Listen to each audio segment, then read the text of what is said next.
کے ساتھ میں کہتا ہوں پوری دنیا میں کوئی قوم ایسی لا کر کے مجھے بتا دو جو اپنے لیڈر، اپنے نیتا یا اپنے گاڈ کے لیے، اپنے بھگوان کے لیے ایسی محبت کرتی ہو، ہرگز نہیں لا سکو گے۔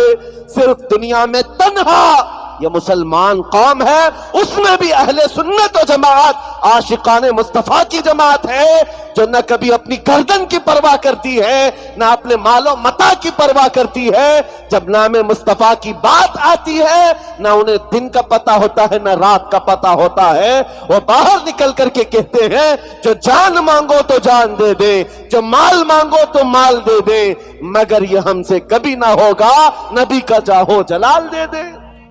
میلاد کا موسم آیا ہے، آج سے کچھ سال پہلے کی بات، میں اپنا تجربہ بتا رہا ہوں۔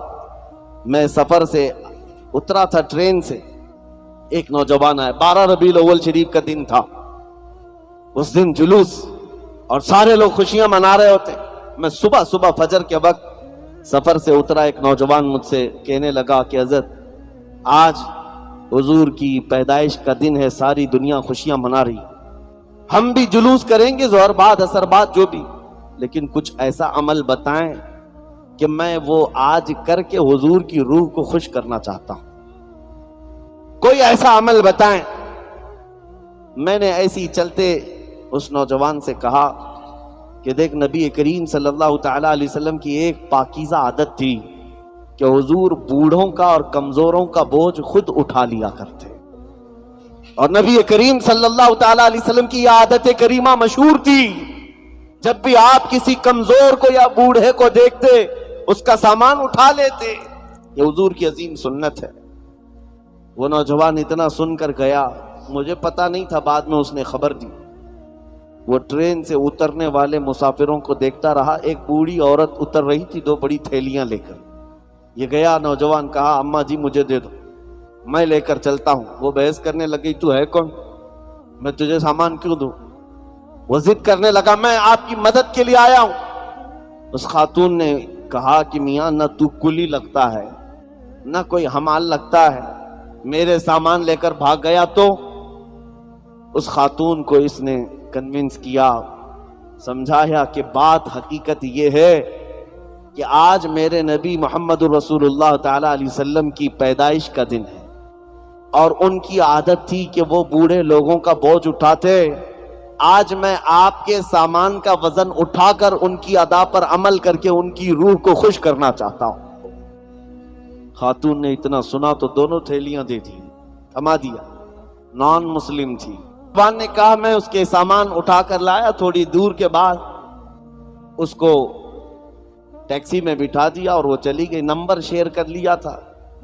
میرے عزیزو، یہ دن میں کبھی ایسے آنے والے اتفاقی واقعات ہو سکتے ہیں، لیکن تمہیں اندازہ بھی نہیں کہ یہ اتفاق کتنا بڑا انقلاب بھی ہوتا ہے۔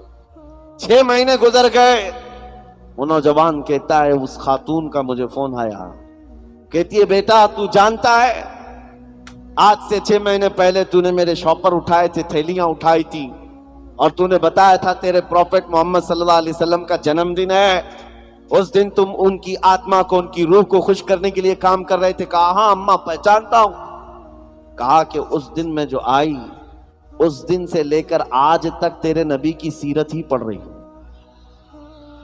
جتنا پڑھتی جا رہی ہوں ان سے محبت ہوتی جا رہی ہے۔